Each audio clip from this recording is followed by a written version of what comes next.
Kijk. Nou, dan moet je het voor, jongens. Je kan nu even van mij ophalen. Weg? Je kan weg. En dan moet ik gewoon even een penaaien weg hebben. Hé, dat is mooi, jongen. Ah. Dankjewel, jongens. Een gebakje, dat mag ik wel. Hé, dat hè? Nou ja, hoeveel hier doe je dit intussen? Je moet 40 hier gewoon gaan. En dat is mijn laagste. Nu ga ik op. Na 40 hier. Denk ik, dan is het nou mooi weer. Maar ik moet jou eerlijk bekennen, ik vind het een wonder dat jou mij na 40 jaar nog verstaan kennen. Want wat een loodje er. Ja, dat is normaal. Dat die hebben al niet meer. Alleen als je er bovenuit praten, maar dan wordt het minder. Hè?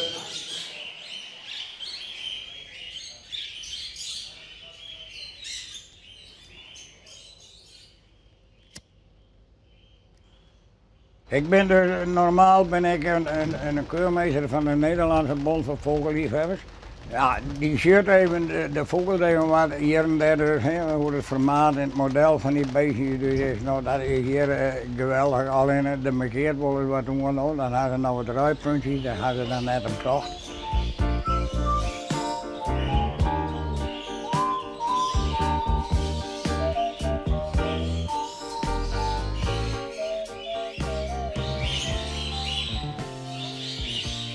Wat doe je als met de tijd die je nou horen? Zeg ik die vertel. Ik ben al 40 jaar van een wiekvereniging bij u in Hallingen. We hebben een wiekvereniging, hebben een eigen gebouw. En daar zitten wij zo wat. Alle jongens zitten er in wel wat. En daar ben ik al 40 jaar penningmeester van. En dat probeer ik nog wat zien hier om aan te komen, maar het lukt nooit. Want dan krijg je nooit meer in je vinger die zoals het maar wordt. Want we hebben dan een speeltuin erbij. Die maken we zelf meenemen in december. Dus ik ben zo druk als iets bagen. En dat had ik nog 100 meter van huis. Dus ik ben er ook altijd.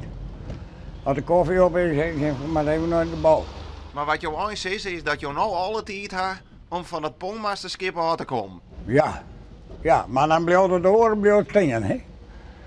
Dat blijft nog niet, dat is nog niet gezegd. Ik ben een echte verenigingsdier. Ja. En zolang ik het doen kan, doe ik dat. Nee, nou. Je blijft gewoon wel. Jongens, eerst bedankt, hè. Om nou wat weten willen, dan jij het wel. Oh.